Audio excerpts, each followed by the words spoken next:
Всем привет, дорогие друзья! Вы на канале Валерия Золушка. Сегодня я подготовила для вас насыщенное видео.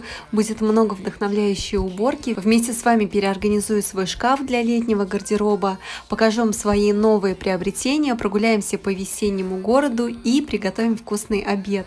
Всем приятного просмотра! Сегодня свою уборку я начинаю со смены постельного белья. Я снимала это видео в первый день после майских каникул, 11 мая. И знаете, каникулы это, конечно, очень хорошо, но когда все дома, то убирать квартиру проблематично. Я, конечно, старалась убирать квартиру, пока муж гулял с детьми, со старшими, потому что малыш всегда со мной. Но все равно это было не так часто. И поэтому, когда 11 мая людей в квартире стало немного поменьше, то я приступила первым делом к уборке. Сегодня, пока делаю какие-то дела, хочу ответить на пару ваших вопросов, которые вы оставляли внизу под предыдущими видео. Спрашивают, работала ли я где-нибудь. Да, ребят, я работала еще до первого своего декретного отпуска со старшим сыном. Также я выходила на работу между декретными отпусками со старшим сыном и со средним сыном. Вообще я свою трудовую деятельность, так сказать, начала еще с университетских времен. Образование у меня по специальности промышленное и гражданское строительство, другими словами, я проектировщик. И еще когда я училась в университете, у меня были различные подработки. Я помогала более младшим студентам с чертежами, разрабатывала проекты. Сначала это были проекты вручную, потом постепенно, когда продвинулась немного техника, стала чертить курсовые работы на компьютере. Потом на последнем курсе университета я устроилась на работу уже по специальности. И потом уже, когда я окончила университет, я уже на полный день работала по специальности. Работа моя, если рассказывать таким доступным языком, да, доступным для моих зрителей, то она связана с разработкой чертежей, разработкой проектных документаций на компьютере в специальных чертежных программах. Отвлекусь от вопроса. Меня просили более крупным планом показать, как я с помощью невидимых булавок креплю одеяло внутри пододеяльника, чтобы одеяло никуда внутри пододеяльника не убегало.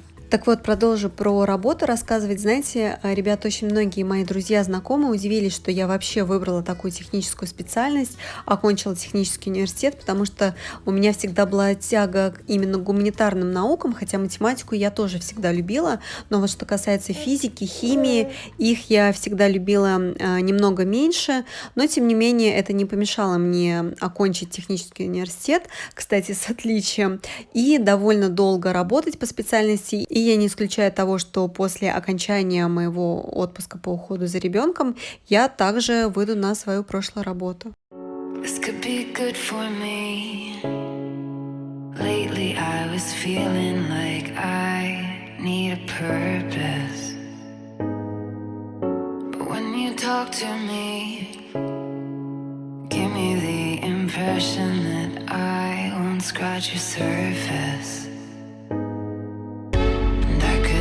For days, searching for your praise, but is it even there to find?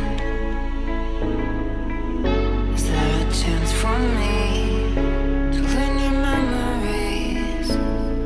Постельное белье я буду стирать сухим концентрированным порошком от Faberlic. У меня стиральная машина с загрузкой на 7 килограмм и одной мерной ложечки вполне хватает, чтобы все отстирать. Стиральный порошок я засыпаю непосредственно в барабан, я не засыпаю его в отсек. Рассказывала уже в своих видео, что у меня вот в вертикальной загрузке есть такая проблема, что отсек для порошка, для кондиционера просто невозможно отмыть. Я засыпаю поэтому порошок сразу в барабан и как бы пересыпаю с помощью него все вещи, все белье. Вообще, что касается стирки, то здесь у меня практически все средства, и сухие, и жидкие, и кондиционеры от Faberlic. Единственное, если есть какие-то трудно загрязненные места, то я могу застирать их антипетином, мылом.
Ребят, хочу показать вам свою обновку, свой новый рюкзак. Вот такой он ко мне пришел, весь плотно набитый бумагой, чтобы не потерять свою форму.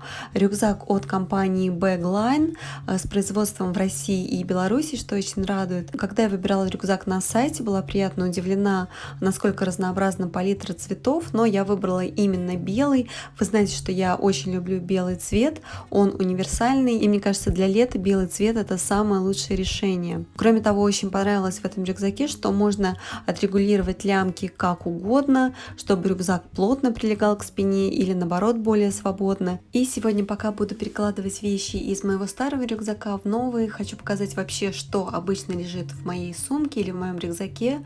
Возможно, кому-то будет интересно посмотреть. Тут я вам показываю, что старый рюкзак у меня поизносился, ручка уже не держится, поэтому действительно его пора менять. В новом рюкзаке много кармашков, это очень классно, что можно все разложить по своим местам, а не будет бултыхаться все в одном отделении.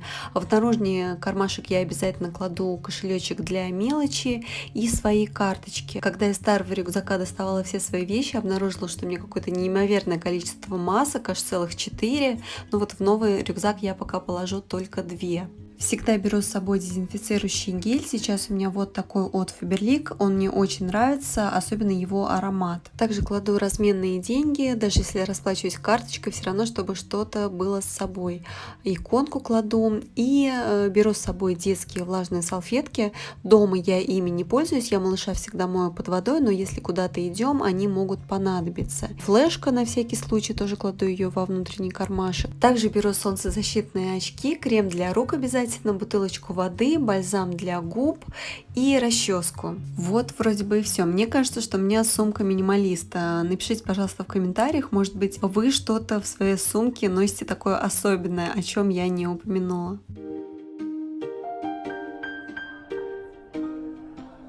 Мы отправились на прогулку. Сегодня просто чудесная погода, так тепло, и заодно я взяла прогулять свой рюкзак. Кстати, ребят, для всех моих зрителей у меня есть подарок, промокод на скидку 10%. Ссылочку на сайт, где вы можете заказать сумки, рюкзаки, я оставлю внизу в описании под видео, так что проходите, выбирайте. Думаю, что ассортимент магазина вас приятно порадует. Ребят, сегодня я хочу немного переорганизовать свой шкаф. Вы видите, что у меня здесь висит все достаточно плотно, и я хочу вот эти пиджаки, жакеты, которые я в данный период жизни не ношу. Я их носила на работу, но тем не менее избавляться я от них не хочу, потому что мне все эти вещи нравятся, они на мне хорошо сидят. Вот этот, кстати, костюмчик от Mango, давайте я вам сейчас покажу его. Вот этот жакет от Mango, и к нему идет юбка, вот такая мини-юбка. В общем, мне он очень нравится. Я его купила уже после того, как вышла в декретный отпуск вот с Родей. И я его надевала на дни рождения. Но, тем не менее, сейчас я в основном с детьми гуляю на детских площадках. И здесь в шкафу мне нужна одежда, которой я пользуюсь каждый день. Поэтому я решила вот эти жакеты сложить в отдельный чехол и перевесить их в коридорный шкаф, чтобы они висели там. То есть они не будут где-то на антресоле. Я в любой нужный момент смогу их быстро достать. Но, тем не менее, они не будут здесь занимать место. На Валберес я заказала вот такой чехол. Сейчас вместе с вами откроем, посмотрим. Я уже из этой серии не первый раз беру какие-то органайзеры, чехлы. Эта серия мне знакома, она мне нравится. И чехол такой достаточно широкий. Я думаю, все пиджаки, жакеты туда поместятся. Так что давайте сейчас вместе с вами немного переорганизуем мой шкаф. И я думаю, у меня освободится место как раз для моих каких-то летних нарядов, платьишек. Давайте я сейчас вам покажу, как у меня летние вещи организованы. Тоже я снимала видео о переорганизации своего гардероба. Оставлю вам ссылочку внизу в описании и подсказку. Да, здесь у меня лежат, здесь летних вещей у меня лежат в сложном состоянии. Буянит. Очень много летних вещей у меня здесь лежат в сложном состоянии. Я хочу какие-то вещи, блузки, платья достать, погладить и уже повесить сразу на вешалку, чтобы в любой нужный момент перед прогулкой я могла просто снять с вешалки и пойти гулять.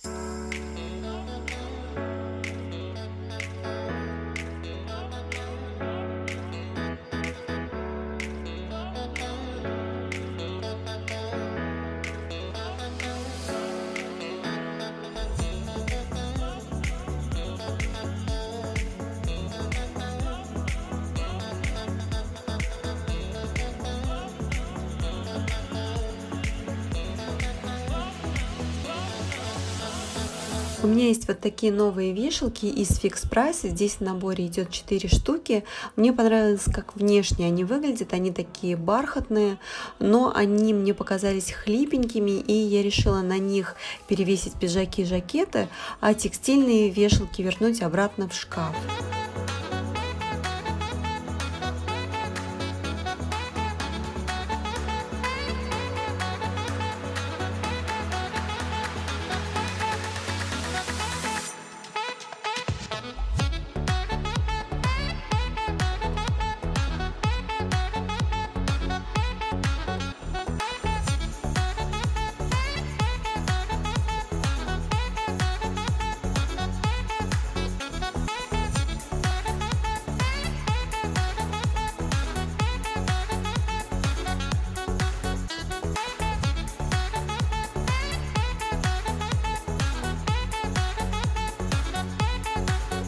Ну что, несколько вешалок у меня освободилось, я обязательно повешу на них какие-то летние вещи, и вообще в шкафу стало немного просторнее. Ребят, мне сейчас быстренько нужно приготовить обед. Я, как обычно, ограничена во времени, поэтому готовить буду быстро, просто. Смотрите, мы очень любим есть лапшу, и в последнее время покупаем вот такую лапшу удон. Вот эту я заказывала на Wildberries, но ее можно также приобрести в супермаркете. И к лапше будет вот такой соус терияки.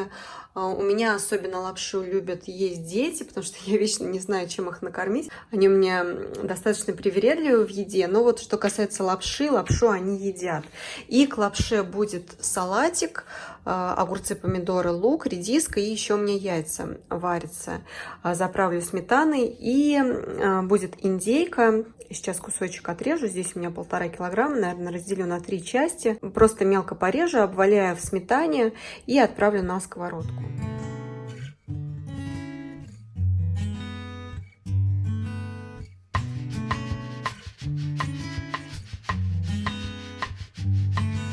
Ребят, хочу ответить еще на один вопрос, который вы мне задавали в комментариях. Спрашивают, есть ли в нашей семье традиции и ритуалы, которых мы придерживаемся. Знаете, очень интересный вопрос. Я, честно говоря, даже задумалась, а есть ли у нас эти традиции и ритуалы? И сразу мне пришло на ум то, что к нашей ежедневной традиции или ежедневному ритуалу можно отнести то, что я стараюсь, чтобы каждый день, как правило, вечером, да, когда муж приходит с работы, мы обязательно собирались все за столом, откладывали все гаджеты или книги, потому что старший сын у меня очень любит читать, и просто сидели, общались о чем-то, рассказывали друг другу, как прошел день. Мне кажется, это очень важным и помогает такому объединению, что ли, семьи. Что касается других традиций и ритуалов, могу сказать, что, например, перед Новым годом в начале декабря мы всей семьей наряжаем елку.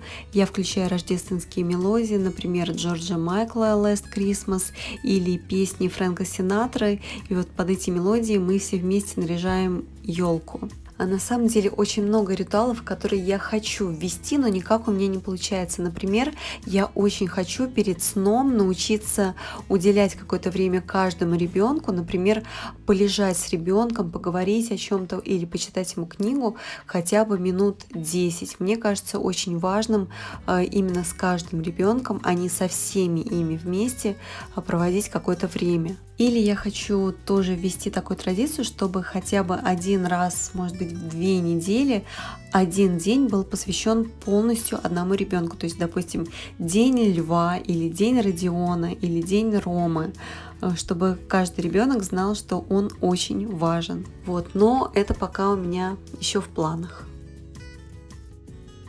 Я возвращаюсь к готовке. Сейчас мне нужно сварить лапшу. Я в этот раз взяла не 4 порции, а 6 порций. И вы знаете, чтобы лапша была такая сочная с этим соусом терияки, все-таки нужно брать 4 порции. Я взяла больше, 6, и поэтому немного она показалась суховатой. Вот я бы все-таки советовала брать 4.